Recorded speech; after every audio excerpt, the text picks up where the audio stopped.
Magandang araw sa inyo lahat. Muli naman tayo nagbabalik para maghatid sa inyo ng panibagong video. Para sa oras na ito, kung bago lang kayo sa aking channel, huwag niyo kalimutan mag-like at subscribe para lagi kayo updated sa mga bago nating video na ina-upload araw-araw dito lamang yan sa ating YouTube channel. Maraming salamat sa inyong panonood. Enjoy watching. Lang kaya mo lang, yung tipong makakatayo ka pa na tapos dapat ikaw yung mangdadaya, hindi ikaw yung dadayain. Yung mga pinsan ko, dinadaya ko sa inuman, kahit babae. Alfonso RB or Soju, lahat. Hindi po ako maarte sa alak. Kung anong kaya ng budget namin.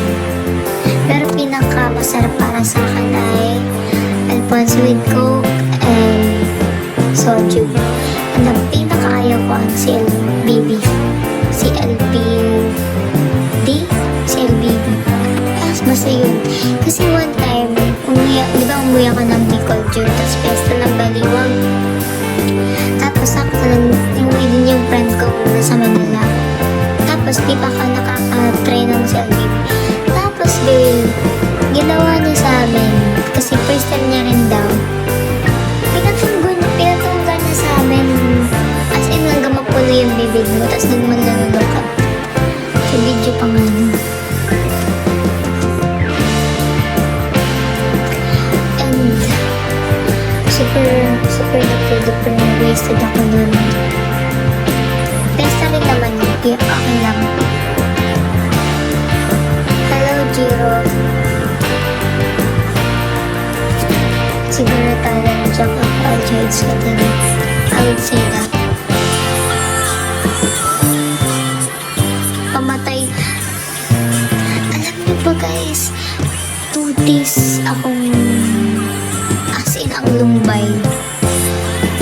Patawa nga si mama. At least na-try mo yan. And never, hindi uulit. Depende. Pag umuwi ako, kasi kung yun lang naman kaya ng budget ng mga kaibigan ko, ano naman ba? Magagawa ko miss. Pero pag si LBP, ang dami kong uminom. Pero hindi na ako makipulutan. Mas malala ata yun sa tequila eh. I don't know, pero alam ko mas sa yung tequila. Hindi kasi ako guys ng bar. Nag-inom lang po ako sa bahay kasi yun ang mas safe. Mula nga, malala naman sa truth. Saka